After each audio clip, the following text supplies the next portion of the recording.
Hey guys, my name is Sandy Giff. I'm a licensed realtor here in the Central Florida area. Today I want to do a video for you on how can a millennial or young person buy a home in today's real estate market.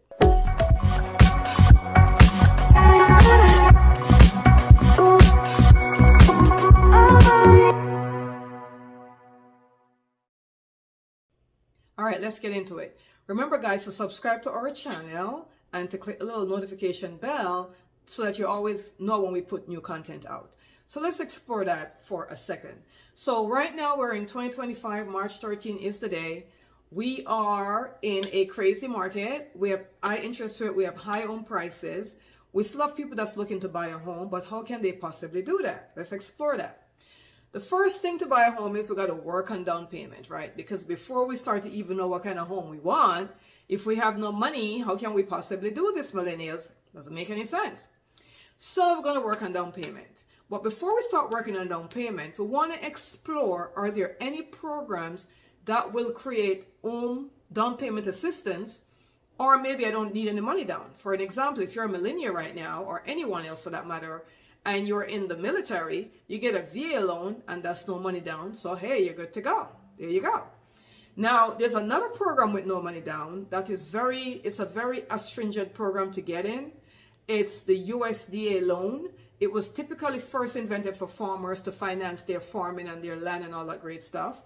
But you can also use it to buy a home. It's very area specific.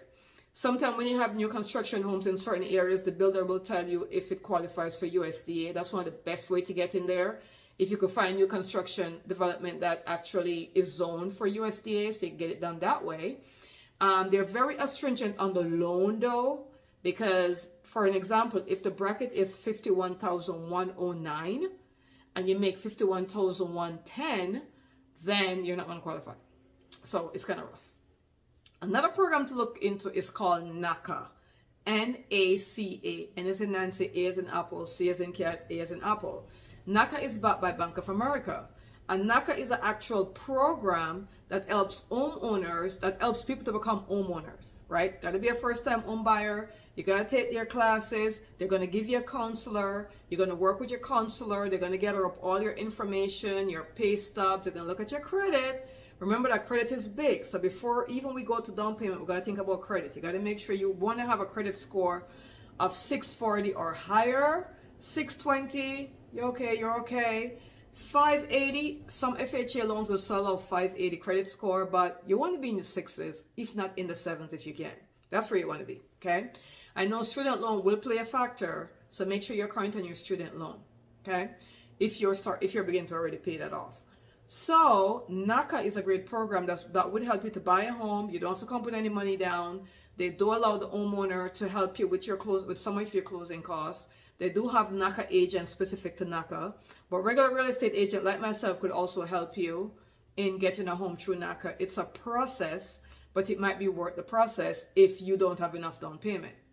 So we have VA if you're military, we have USDA if the home is zoned USDA.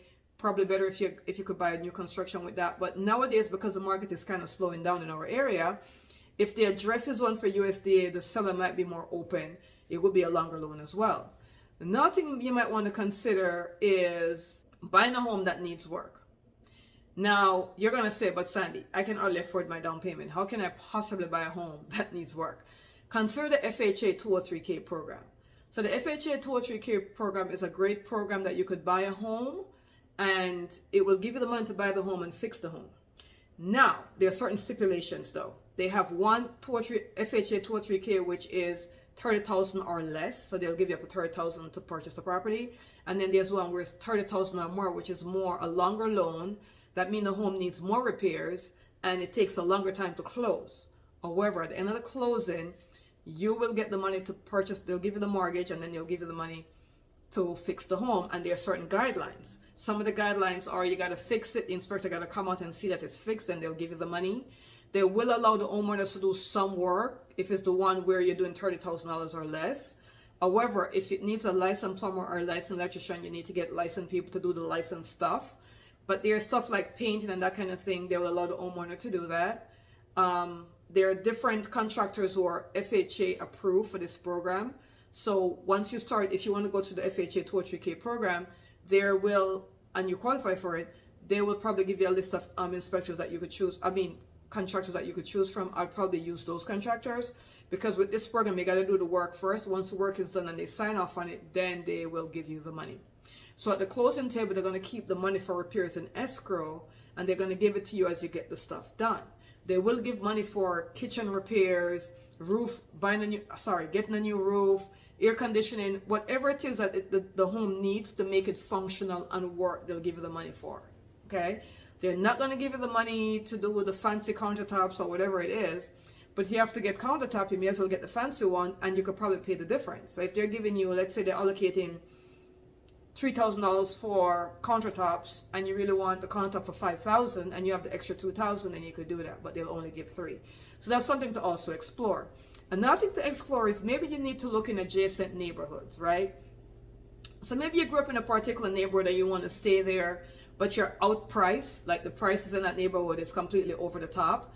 Then you could do two things. I remember when I was in New York and I wanted to live in a particular neighborhood to get the school district for my kids to go to, and I couldn't afford the homes there. I was a single mom. So guess what I found? A townhome. So maybe instead of doing a home, you could probably consider a townhome or a condo. It depends upon the condo, because in our area, condos, you have to prove to the bank that more than 60% of owners live in the condo, and then they're going to look at the budget for the condo, and they have to have certain surplus and all this great stuff. So you want to make sure that you're working with a realtor that understands that, if you're going to go down that road, and know if you'll qualify to buy in that particular condo development. But townhomes are like single family homes, so townhomes would be great. Or you could probably look into buying into an adjacent neighborhood, maybe not in the right neighborhood, but maybe if you went a few miles outside of the neighborhood, you might be able to get a deal as well. So that's something to actually explore. Another thing to explore is maybe you're in a neighborhood and there's a house for sale, and that house is the worst one on the block, but it's in your price range. So maybe that's something to explore. Maybe the house just needs a new facelift, maybe just painting the exterior and doing some cosmetic work might bring it back. Maybe if it needs more work than that, again, you could explore the FHA 203K. I believe that some of these loan programs are going to be coming back to surface if we're entering into a slower market where people are not buying cash and there's not a lot of buyers on the market. So homeowners are now hoping to all these different kinds of financing, like a USDA or FHA 203K, or even the NACA program. Once you qualify to buy NACA and you're going to buy a home through the NACA program, the homeowner is going to have to be on board, because it's a different kind of program, right? So the homeowner needs to be on board to allow you, to give you the time to go through the NACA process to allow you to buy the home. A lot of homeowners are willing to do that because they remember when they were first buying a home and they were struggling as well. So some of them will give you the opportunity to do that. Some of them will not. So, you got to work around with that and see where we are with that. But those are some of the ways to go. Another thing that you could do is you could tell your parents, ask your parents or your family members, hey, I'm looking to buy a home. Who wants to contribute and giving me a gift to buy this home? Of course, a lot of people might not do that, but you never know. Sometimes parents and family members are saying, hey, you know what? I see that you're working hard and I see that you want to do good. Let me help you to buy a home. I'll give you a gift of X. You could pay me. I'm going to give it to you as a gift. But if down the line you get, you start to work and get more income and you want to pay it back, feel free, but it's a gift. So maybe you could get a gift from your parents, relatives, sister, brother, whoever it is. Or maybe two families could come together and buy a home. Some cultures, that's normal, right? We're seeing in some cultures where we have a sister and a brother, and the two family, they have their own wives or husband, and they'll come together and they'll buy one home. One of them live on one side, one of them live on the other side. That might also be a good idea with these multi-gen homes that are now popping up in our area, where we have the regular home and then we have another apartment to it. Maybe two family members could come together and buy a home, and that might make sense, right? Because two people will be paying the mortgage. As long as you live together and you have your own little quarters, they don't kill each other. I'm kidding. No, but that's definitely something to explore.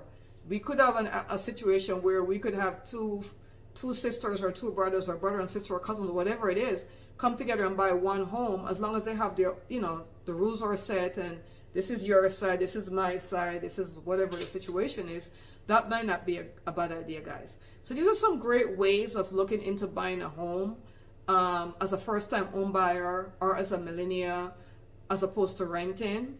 The next thing is, and my last thing, and I love it, and this is going to be based upon your area, is buying a multifamily property. Why not buy a 2-family, a 3-family, or a 4-family home, and you'll have other people paying your rent? Now, I know what you're going to say. Oh, I don't know if I want to be a landlord. Oh, renters are horrible, blah, blah, blah. Yes, I agree. There's some really terrible renters out there. But then again, there's some really great, excellent, good renters that you could rent to, as long as you go through the correct channel and have them vented and make sure that you have, you do a background check, credit run, all that great stuff. But let's say you bought a 4-family home, and in the NACA program, you could buy up to a 4. In any program, you will be able to buy up to a 4-unit property, because up to 4 unit is still considered residential. So if you bought a 2-family or 3-family or 4-family home, you live in one of the unit and you rent the rest out, guess what? The rent is coming to help you to pay the mortgage. The only thing you have to worry about is coming up with a down payment, right? And you could do a regular FHA with 3.5% down. The FHA 2 or 3K program that gives you the money to refinance, they also do 3.5% now, as long as it's residential and you're going to live in the property. So there's so many different ways to do it. If you want to explore what your options would be, you want to give us a call or send us a text, 407-791-4713. Number should be somewhere up here, somewhere below. Let's get on a quick Zoom call so I could actually, or one of my team members could go over with you the best way to get into a home with little or no down payment. If you want to explore the FHA 2 or 3K program, if you want to explore the USDA program, the NACA program, the multifamily program, whatever you want to explore, let us get together, let us explore some things and get you in a home.